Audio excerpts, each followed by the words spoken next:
Good morning, team. It is 11:07, and we are coming to you Thursday for this week's conversion clinic. I've got an opening sentiment. We're going to get straight onto the field and into our training space. We've got some practical things to cover. But before we go onto the field, in true conversion clinic fashion, I'm first going to share my screen because I want to put something in front of us while we are having a brief moment. If it is at all possible, I'm going to ask that you stop what you're doing for about 2 minutes. Now, if you're driving, please stay focused. Okay? It's not that serious. But if you can bring your attention to the scoreboard, I want to have a conversation in an opening sentiment around this. Team, please hear me clearly. We are not defined by the last 6 months that are on this scoreboard. We can see at the bottom line percent to target over the past 6 months that we've been on a progressive decrease. We're not defined by those last 6 months. We are defined by how we respond to them. Listen, every high-performing team has moments where our standards slip and our focus drifts, or our confidence gets a little challenged and the numbers stop reflecting the type of talent that's in this room. But this environment was never built on comfort. It was built on growth and discipline and accountability and execution. Right now, we don't need any more emotional attachment to this scoreboard. What we need is alignment and urgency and an intensity around the fundamentals. We all know that conversion is not magic. It doesn't just happen. But conversion is cadence and it's sequence, it's follow-up, it's energy, like it's real leadership. Somewhere along the way, we started reacting as opposed to attacking, which was our mindset over the past year and a half. And we started hoping instead of leading. We started focusing on the outcome as opposed to the behavior that drove that outcome. It's not the market. The market hasn't defeated us. It's not the leads that have defeated us because the opportunity is massive. We've got some folks on this call who have closed $4 million transactions, $10 million transactions this year. The opportunity is massive, but the opportunity only responds to people who are prepared and disciplined and relentless in the actions, the behaviors that drive the outcomes. So I'm asking for one thing today is your focus. Like I'm asking for your intention, legitimately a commitment of getting 1% better in every conversation, 1% better in booking the ALM, 1% better in the follow-up. Because when you lock back in, when belief reconnects to our actions, when our standards reconnect with our discipline, there's nothing that this team cannot accomplish. There's no ceiling to what we're capable of. So I'm not going to continue to show this scoreboard. This probably will be the last time this month that we look at this scoreboard. But what I am asking is for intentional commitment of getting 1% better and returning to the momentum, finding and earning our momentum again. Dan, that's what I got. Okay. Stephen, while we got you on the line, we usually share some space every week for our ZHL loan officer to give a quick little mortgage minute update, rates, the market. Got any loan side sentiments, and want to introduce yourself to the team as our new, what's the title? ZHL, not growth advisor, but market loan advisor. So essentially, market loan advisor. Same as a growth advisor, just on the ZHL side of the business. So for those of you who, now wait a minute, have we never met before? Is that right? I don't think so. I think this is our first intro. Okay, all right. So some of you have previously worked with Kayla. So I am in the exact same role as Kayla, so market loan advisor. So essentially any types of pre-approval metric questions you may have, any escalations you may have in terms of your loans with ZHL, I'm here to help with that. If you've never closed a loan with us before, and you wanted some one-on-one advice as to how to build your strategy with ZHL, I I'm guess here. I'll come get a donut next time. Or Okay. H-bomb. Heather coming in strong. and we begin. So I am here as your resource. Any type of bridge to ZHL. I don't personally originate any loans, but I'm in the back end making sure that everything goes smoothly, and just questions you may have. So if you ever watched the show Ray Donovan, Think of a Fixer, that's who I am. That's who I am for you. Love it. Yeah. Actually, so just in terms of the loan market out there at the moment, rates are staying pretty stable, slightly on the high side, I would say, in the mid sixes. Bond yields are still pretty high just based on the uncertainty, the Straits of Hormuz, nothing really new there. The only thing I would advise sort of going forward is even if somebody is looking at a rate lock now, we can always adjust it later down the road once things start to decrease. ZHL, as you know, free appraisals will do that. We're super aggressive at the moment in terms of matching rates out there, beating rates out there. So yeah, really looking forward to working with you all. You've got my contact details, and on a further, actually, we're coming out next month to meet in person. So really looking forward to seeing you all. Perfect. And thank you for teeing up that. So I wanted to announce to the team too, make sure everyone's got this on their calendar, because I think we'll have this on the team calendar today or tomorrow, that we are going to have our quarterly meeting June 11th in the Oakland office. This is for the Stockton team, for the Bay Area team. Yep. Stephen, like you said, is going to be out there. We're going to have a couple of ZHL loan officers out there, our growth advisor. It's going to be a great big party. It'll be 2 o'clock to 4 o'clock. In the Oakland office, everyone getting together June 11th. So check out the calendar for that. And then for those of you who didn't see, we had the Cocktails for Converters event on the calendar for next week. We're wrapping that all up, and we're going to do that on June 11th as well. So Cocktails for Converters next week, that's canceled, and that's moved to June 11th. So we'll do the in-person meeting in the office, and then we'll pop over to anyone who had a closed deal in this first quarter of the year, or I guess now second quarter of the year. We'll do a happy hour cocktails event as well to celebrate your success. So, Stephen, thank you. Yeah, Vernon. Just emphasizing that as normal, the quarterly mastermind in person is that Mando meeting. So your attendance is not highly suggested, it's required. So looking forward to seeing everyone in person. You know, we only have these every quarter. June 11th is that quarterly. That's all hands on deck. So please put that on your calendar now so that you can make necessary adjustments to be in person with us in a couple of weeks.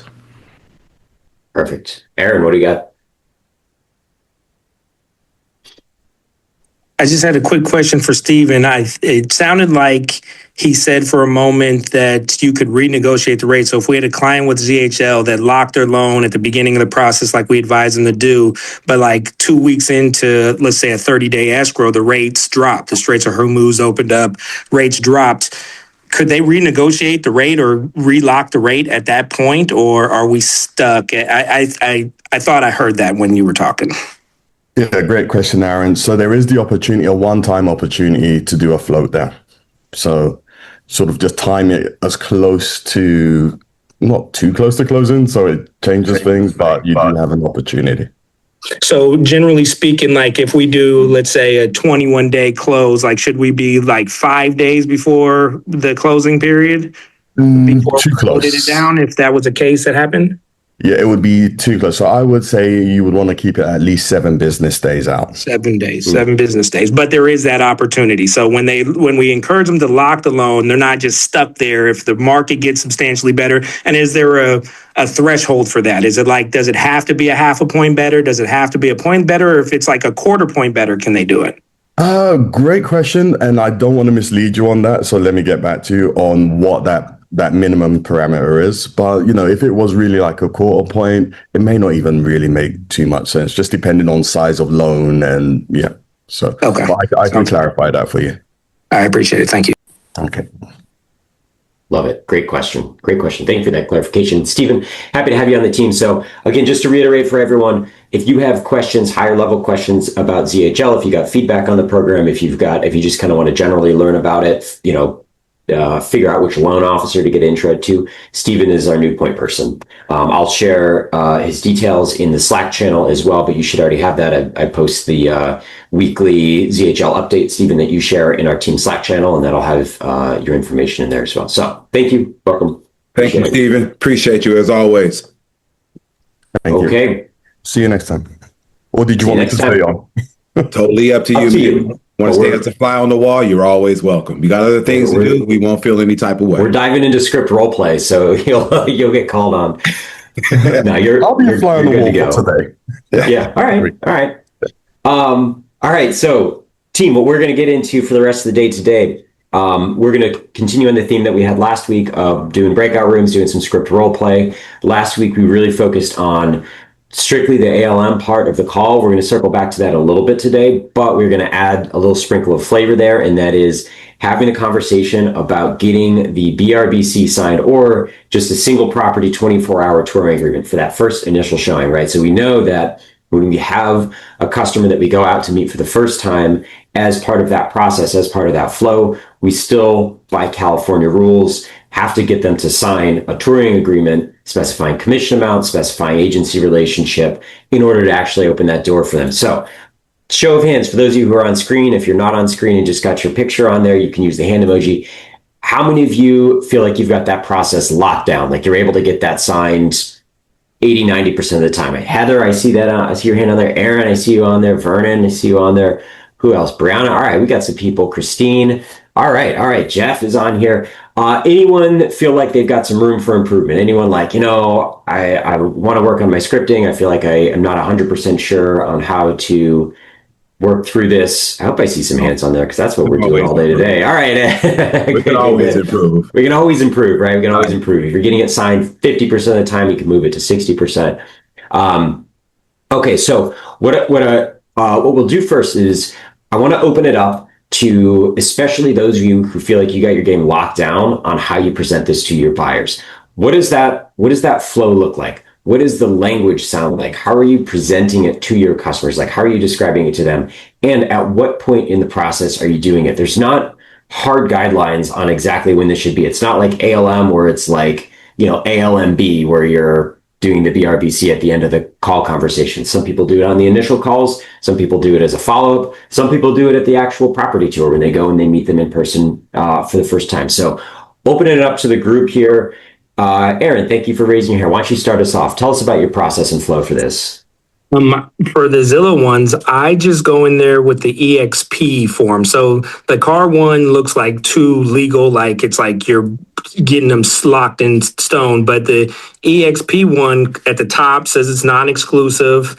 I tend to just write in that property address, or if like on the ALM, they said, I want to look at a few other ones, then I'll just put in the property addresses that we're looking at. And then I also will put the date to expire, the next day at 11:59, just so, and when I present it to them, I present it as a disclosure. Like, this is a disclosure. We have to let you know what we are getting, and it's non-exclusive. So at this point in our relationship, I need to have this filled out in order to tour the property, give you information of property, share disclosures, things like that. It expires after a day. We'll have another conversation. If we match, then we can sign a more extended contract. But ultimately, I'm just getting this non-exclusive short-term agreement in there. And I have had times in the past where they're like, 2.5 or 3 or whatever I had written in there, that they kind of balked at it a little bit.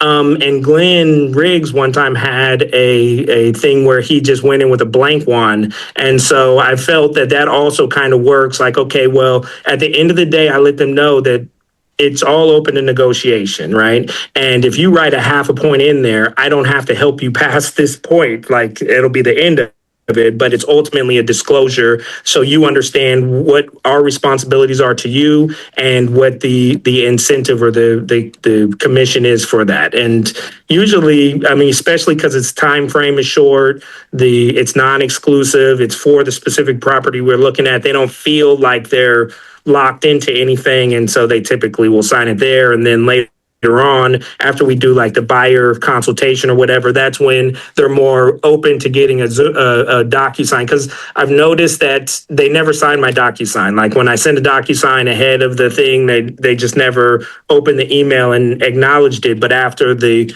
BRBC or after the buyer consultation, that's when they'll tend to go into the email and sign the DocuSign BRBC. Oh, that's so good. So good. Okay. So, Aaron, I think I want to circle back to you on that. Actually, one quick question to wrap on your process, and I'd love to have anyone else share what they're doing for this. At what point are you bringing up the initial conversation? Because it sounds like you're asking them to sign in person. You're always, is that correct? You're doing in person? I mean, when I confirm, I tend to bring it up. Hey, I have a buyer broker agreement that's going to be specific to this property. And then I just have my clipboard and a piece of paper, and I print up a bunch of them just in case. Because I've also had times where I was like touring a house and I left the door open and somebody's like, hey, what's going on? And so I'm like, well, if you sign this agreement, then I can show you the house. So I think Sierra, one who gave me the idea on that, I just keep a bunch of them printed, and I have like a dollar store clipboard that they're on. Perfect. Okay. So you're signing it in person. You're bringing it up in a conversation, maybe not the first conversation with them, but in a conversation. The confirmation conversation. So yeah. So when you confirm that we're going to meet at this appointment, then I set the expectation that I'm going to have this paper with me for this property, and then I elaborated on more right when we're out front. Mm-hmm. Perfect. Love it. Okay. Thank you, Aaron. Who else has a process similar to that? Varies on that? Does anyone bring it up in the initial immediate conversation as part of ALM? Who wants to share what their process looks like? I know. We'll take one more. Yep. We had a few people who put their hands up on having full confidence. Heather, Jeff, want to share your process? Really quick. My process is a lot like Aaron's. So I don't bring it up in the ALM. I feel like that overloads because you're already brand new to them. So providing another document that is a little hesitant. I actually just had this on one of my connection calls.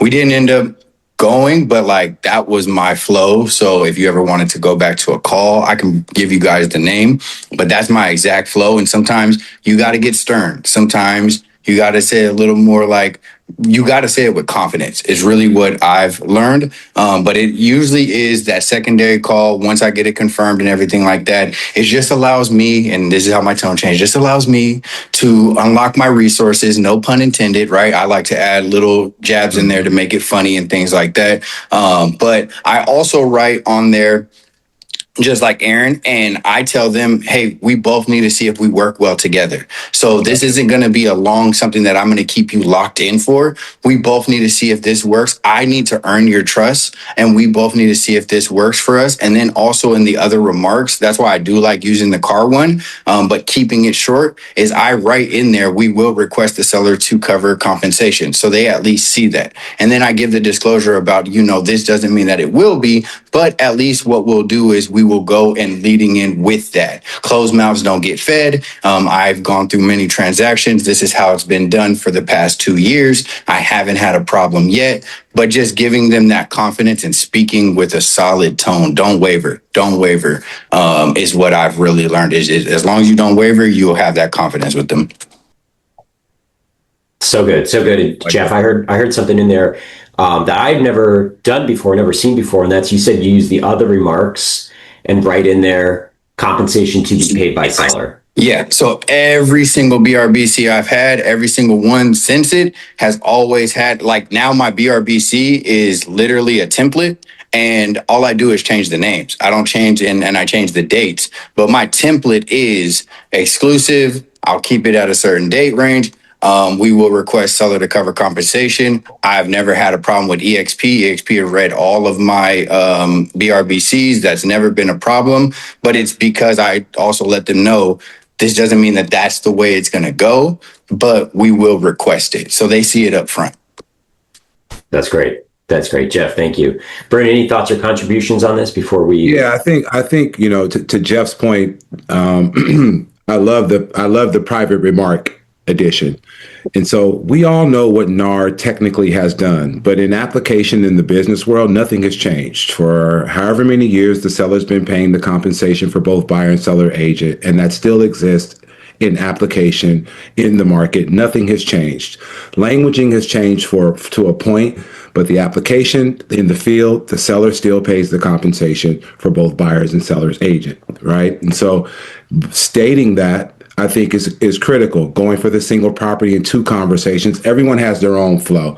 Whatever works for you.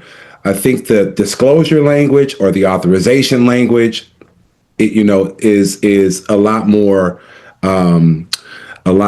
easier for the consumer to process, to where it doesn't sound like legal jargon as it relates to the document.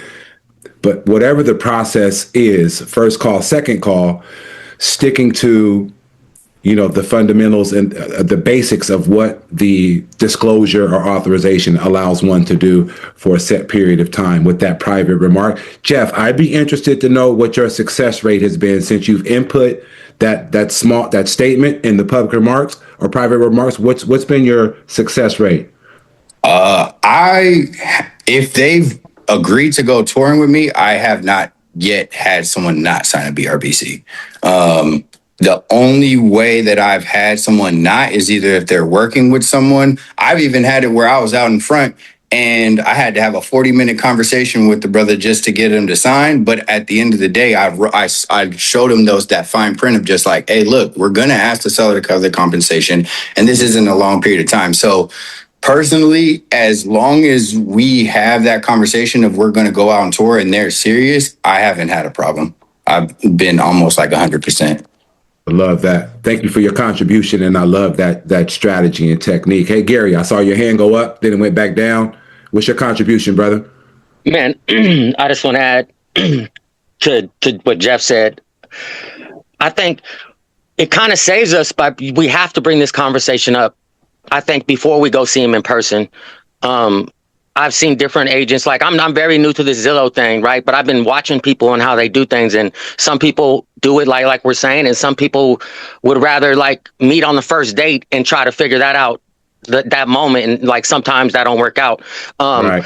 It's actually saved me on going to San Francisco at 8:30 in the morning to go show a property, Right. because I'm finding out, oh, they really have an agent. Oh, I can't sign that. I haven't already signed one. When they say they have. When they say they have an agent, I don't go away right away for sure. I go, great, that's great news. What's your agent's name? Mm-hmm.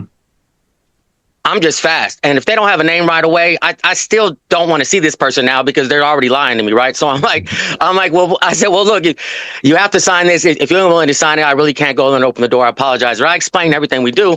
And it's actually saved me, like literally. And just like Jeff, if there's no one I've told about this and I see in person that they don't sign it, it's like, that don't make no sense, because I tell them this is what we have to do. And they're like, okay, see you there. And I think you have to like set the tone of the meeting before you get there. I'm gonna have this piece of paper, you know what I mean? But I'm still what Jeff said. I always explain it when I see him. Oh, we're definitely going to request the seller to pay, but I'm gonna actually put that in print. Thanks, Jeff, for that little, that gift. Yeah, to your point, and Gary, thank you for your contribution. Ladies and gentlemen, we have to present the BRBC in one form or another prior to meeting the consumer. We all know that we cannot access a property, we cannot answer any questions legally without having that on file. So that is actually a filter, right? And so if we're presenting that either in your first conversation and or in your second conversation, which I personally presented in the second conversation on the follow-up call, the confirmation call. What that does for me and what I feel is it brings them closer into my ecosystem. I've scheduled the appointment. Excellent. Here's what I'm going to do next. We're confirmed for tomorrow at 2:00. I'm going to connect with the seller, make sure the property is available for a private showing. I'm committed to 2:00. Are you equally committed to 2:00? Yes, Vernon, I am. Great. I'm going to call you back with the next steps because there's a few boxes that we have to check before we can access the property tomorrow. So now they're looking for my phone call. In the confirmation call. That's when I then present the authorization for us to work together by having this single property touring agreement signed prior to accessing the property. And I don't DocuSign, to Aaron's point. I print a hard copy and I bring it with me, but they are aware and expecting the document to be with me and for them to sign it prior to accessing the property. So I love it, Gary. Use it as a filter, because if they're working with an agent and they're refusing to sign any type of an agreement, it's going to save yourself gas, mileage, preparation time, and disappointment, and emotional disappointment, because you did all of that to meet this consumer without actually vetting them correct. This is like a vetting process. However, to Gary's point, I wouldn't encourage that we stop at I have an agent. A rookie stops. Oh man, okay. But a producer, performer says, excellent. Have you signed anything with that agent? They take it a step further. Is it exclusive or is it non-exclusive? Right? And then if you still are getting those, yeah, here's my agent. Yeah, it's exclusive. Yeah, I signed something. Love the opportunity, but legally and, through agency relationship, I'm restricted from being able to access this property for you and so forth. So use those questions as filters to go further and get it in that process and that approach. Dan, let's get straight to the next phase, brother. Good stuff, you guys. All right. So now what we're going to do, surprise, surprise, we're going to practice this. So I'm going to open up some breakout rooms. We're going to do what we did last week. So what do we want you all to channel and think about the scripting, the talk tracks that you just heard Jeff and Aaron talk through, and treat this as that second follow-up call, right? So Vernon, it sounds like that's kind of the theme that we're landing on, is that this is not part of that initial ALM call, but it is a follow-up call. Hey, calling to confirm, we're all booked, we're locked in for appointment tomorrow. Also, by the way, and then into your talk track around the getting the touring agreement signed. I dropped a link in the Slack channel, which has got some scripting, some templates for how to present this. But use what Jeff said, use what Aaron said, use what you're bringing together, and use what your fellow participants in the room are using. Yeah, Vernon. Before we go into the breakout rooms, take this opportunity to practice seriously, where you become more fluid in presenting that. For those of you who may feel choppy or feel challenged, or that's been an obstacle for you, this is the opportunity to practice it. Dan has put the script linked in the chat. Like, the script works. And so if you're feeling uncomfortable, rock with the script until you become fluid in it and are able to take full ownership, knowing that you're covering each of the main points in the presentation. But this is where we practice to become perfect. Now, what we also noticed is that the lack of fluidity in the presentation of that BRBC contributes to the delta between setting that appointment and actually meeting it, because there's some consumers who won't sign that BRBC based upon how we're presenting it. Yeah. So if we practice, we'll see, and from a performance standpoint, that delta, that gap close. So now we're meeting more appointments. Now you're showing more homes. Now you're writing more offers. Now we're closing more deals. Now we're getting more folks ZHL approved. It's all connected. So let's practice in this space with some intention. And the final thought on this is, if you're feeling really comfortable with your presentation of this scripting, there are several objections in the script, in that link that I dropped. So practice the objections. Practice someone who says, I'm not interested in signing that. Oh, you know what? I got another agent I'm working with. Practice the hard stuff, right? If you're newer to this, or if you really just want to practice the basics, just practice the basics. Don't get into the objections. Just get your presentation down and then work on the harder stuff. So without further ado, I'm going to break down the breakout rooms. Dan, he wants to be the consumer. Steven's going to be a consumer. I love it. All right. So we'll go ahead, jump in those breakout rooms. We'll be doing this for about 20 minutes. We'll see you guys in about 15, 20 minutes, like practice. The ALM and the initial calls and the scripting and everything. It's like, all right, that's like a dialed in, locked in process that everyone's got. But it's been really interesting to hear everyone's got a little bit of a different flavor, a little bit of different variation. Like, it feels like we're learning this process and how to really fine tune it and nail it in together. So it's fun to hear you all and the innovations that you're bringing to this of how to like serve your customers, clarify it, make it not a big deal, make it part of the process, but also get your business right, get the deals, get the contract signed. So we got a couple minutes here. Why don't we have some final closing thoughts? Did anyone have any good aha moments, any takeaways that they had? Anyone go through it and was like, oh man, that was clunky and I really needed it, but I feel better about it? Go ahead, take yourself off mute. Final contributions. I got a few thoughts that I can share from what I heard, but anyone want to just jump in and what did they take away from this? Princess, you wanna take it first? He is distracted. Yeah. Sorry. Jeez, Good call, Dan. going on. But no, it's been a while. So this is just kind of getting the rust dusted off the chains. But I think definitely having that assertiveness when you go to tell the consumer, like, hey, we have to have this sign no matter what, whether you go tour with me, whether you go tour with John, whether you go tour with Anna, it doesn't matter. At the end of the day, this has to be signed. And I'm not losing my license because of you. I worked too hard for that. So regardless, something's got to get signed for us to tour this property. Love it. Absolutely. Vernon, from the rooms that you were floating around, did you hear any good takeaways? I heard some great takeaways and some great approaches. I love Cece's approach. She was very engaging and informative, kind of explaining things in a way that was a disclosure and gave us, authorization. The way that she framed and positioned what the relationship would look like and how she used it as this document being the entry to the door to discovering if we're a great fit for each other based upon the capacity of how many folks she works with and the number of doors she opens on a regular basis. This is that opportunity to see if we're a judge, and how she handled that, because KD gave her hella objections, and she handled them very, very well by always directing it back to the relationship and the opportunity, and this being an entry point. So that was great. Cece, just want to commend you on that. That was good work. Real good work. Love it. Anyone else have any final thoughts, takeaways, closing sentiments here before we sign off?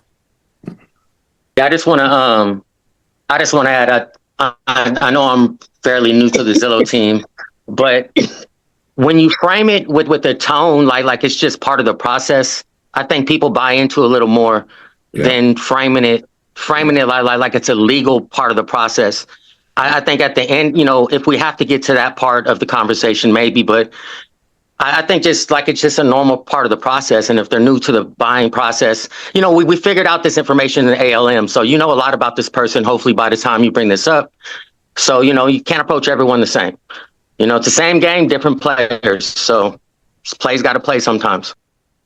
Yeah. And Gary, that's such a good point, right? And we talked about this in a couple of the rooms that I was in, but if you make it sound like a big deal and feel like a big deal, then they'll think it's a big deal. But if you make it just sound like, yep, this is just the next step. This is part of the process. We just got to sign this quick form. Then they'll feel like it's, okay, this is not a big deal. We'll go through this more. Obviously, don't misrepresent what the form is and skate through it. But if you just make it feel like, yep, before we go, you want to go and walk into a stranger's house, we got a little bit of paperwork to sign before we can do that. Not a big deal, but we just got to get this form signed. Perfect. All right. That's all I got. Vernon, any closing sentiments? Yeah. Hey, we're going into the weekend. If you're on the Bay Area, it's Black team starting tomorrow. If you're on Black and White team, pick up the phone. Your phone rings, pick it up, manage your self-pause feature. The expectation for ALM over the next week is 100%. We're all capable. And so take the practice from take the training from this practice that we've been doing over the past couple of weeks, put it into implementation, and be the talent that you are, right? There's no ceiling to what we are capable of whatsoever. So our actions now in realignment with our belief, let's go put in this work and do what we do and do it well. You guys crush your weekend. Steven, it's always good to see you. Looking forward to big things out of this team for this week. Let's keep putting one foot in front of the next and let's get it. Peace out, y'all.